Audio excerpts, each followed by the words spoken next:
অধিকাংশ মানুষই ৪০ বছর বয়সের পরেও নিজেদের শারীরিকভাবে সুস্থ বলে মনে করেন, তবে বাস্তবটা কিছুটা ভিন্ন। নমস্কার, আমি অনামিকা। ইটিভি ভারতে সকলকে স্বাগত। আর এই ধরনের তথ্য পেতে আমার সঙ্গে থাকুন। ন্যাশনাল স্যাম্পল সার্ভে অফিসের NSO সাম্প্রতিক তথ্যতে এমন একটি চিত্র তুলে ধরে যা উপেক্ষা করা কঠিন। এই তথ্য অনুযায়ী কোনো ব্যক্তির বয়স ৪৫ বছর অতিক্রম করার পর হাসপাতালে ভর্তি হওয়ার ঝুঁকি প্রায় দ্বিগুণ বেড়ে যায়।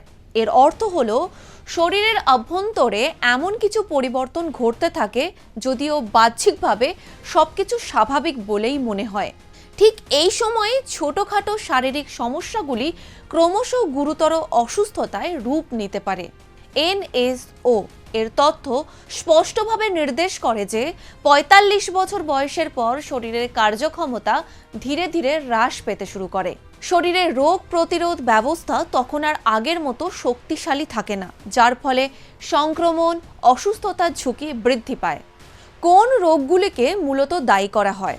উচ্চ রক্তচাপ, ডায়াবেটিস, হৃদরোগ এবং শ্বাসযন্ত্রের সমস্যাগুলির মতো অসুস্থতা।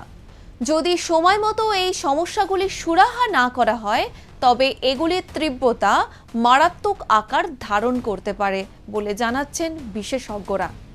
স্বাস্থ্য সম্পর্কিত খবরের আপডেট পেতে ডাউনলোড করে নিন ইটিভি ভারতের অ্যাপ।